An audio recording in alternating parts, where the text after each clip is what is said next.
The morning started out the same as all my other mornings as a 17-year-old on a school day. My morning routine actually starts the night before by getting dressed for the next day. That way I can sleep for 10 extra minutes. And for me, that means stealing clothes out of my dad's dresser.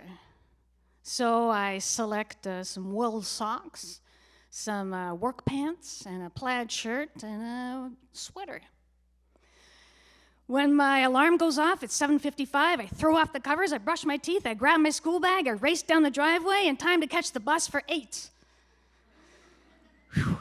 You may have noticed in my morning routine the absence of eating or packing any food. Yeah, so by the time lunch hour is rolling around, my stomach is like eating itself and hurts. So I go down to the cafeteria to see if Sarah's there. She's a couple of years younger than me, but she eats 2 pieces of pizza every day. And if I can catch her in time, I can snag her pizza crust before she throws them away. Well, she's not there.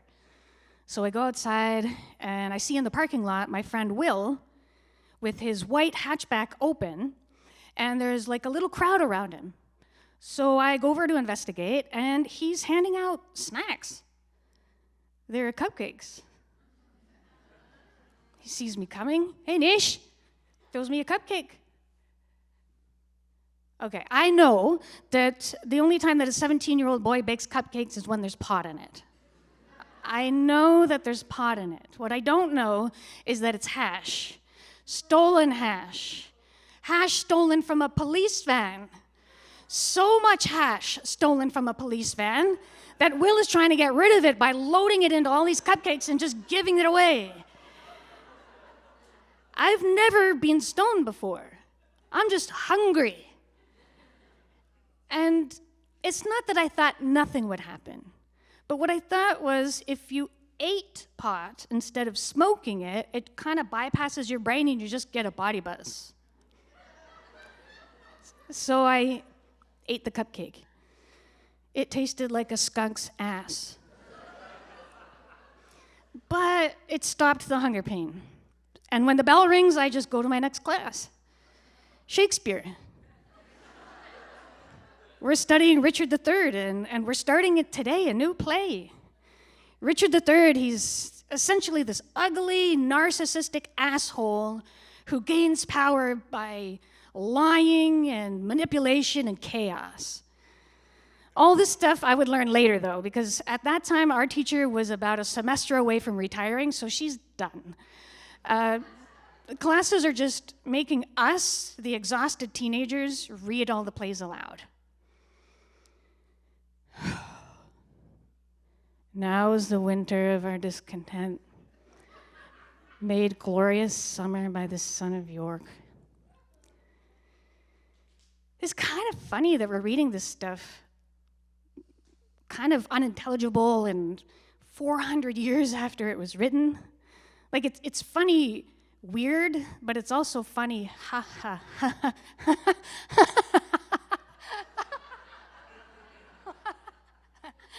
Nisha! Oh my God, my teacher. She's looking at me. She's kind of surprised and also annoyed. I'm sorry. Alack, my lord. Alack, my lord? Who says alack, my lord?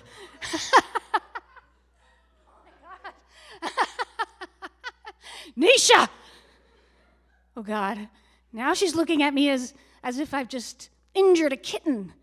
She's aghast, but also kind of afraid. Nisha, if you can't control yourself, you're going to have to leave. Oh, I'm sorry. I put my head down on my desk, I take some deep breaths, and I stay there until the bell rings. And then I float out of the room.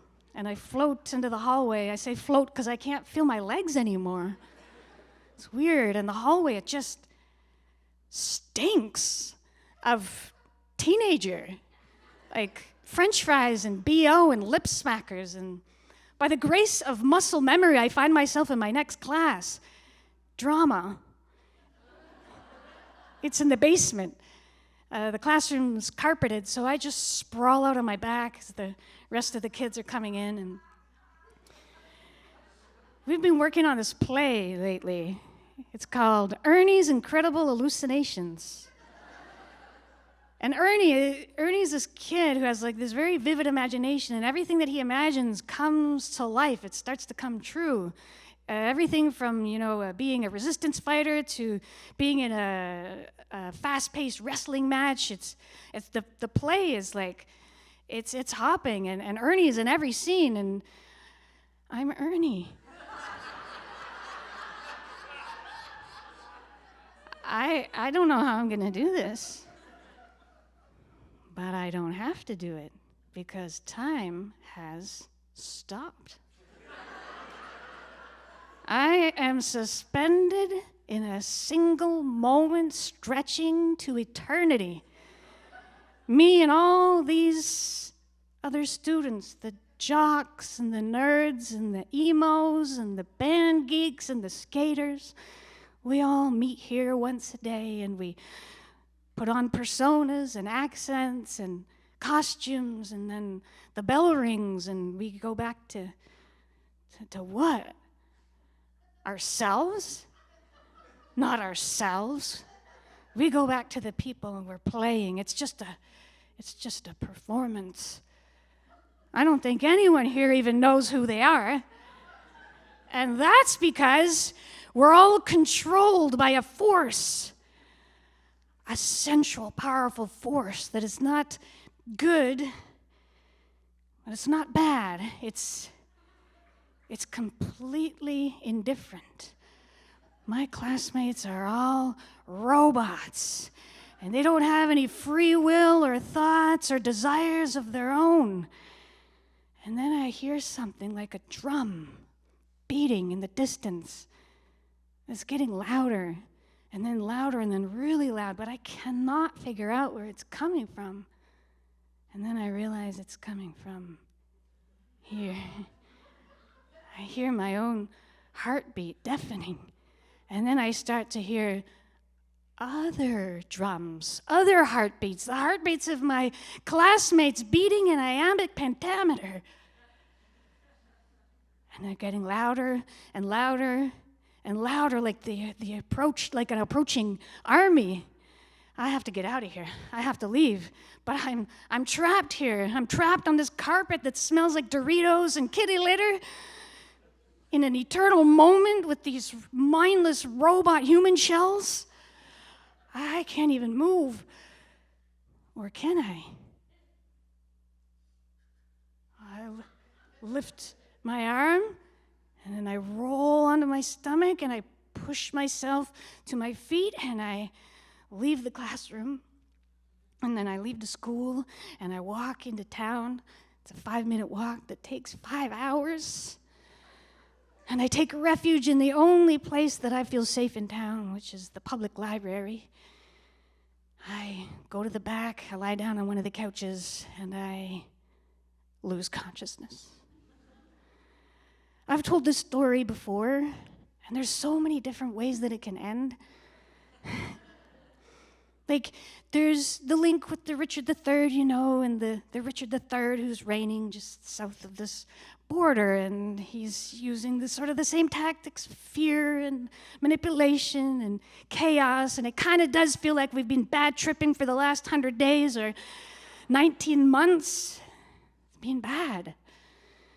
There's also the link with Ernie's magical imagination, and if we could just imagine a better world, we could work towards making it happen.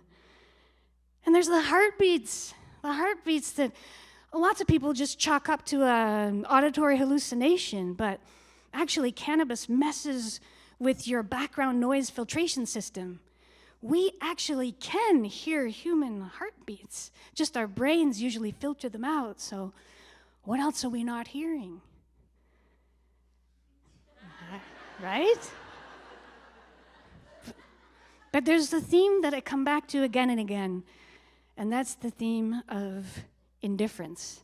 Because I haven't told this story since ChatGPT became part of our lives. And a lot of people use it. Some people use it for, a work tool. others to write their wedding vows. Some people even use it as their therapist. And so I had to know. I used up the equivalent of 2.5 bottles of fresh water to ask it this question. Are you indifferent? And it said yes and no. At my core, I am indifferent. I feel nothing. But I am trained to respond as if I care. It is a performance of attention.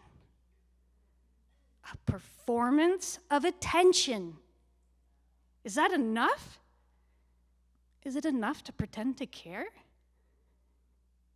Well, it's not in the acting world. I mean, actors, they're meant to feel, not fake.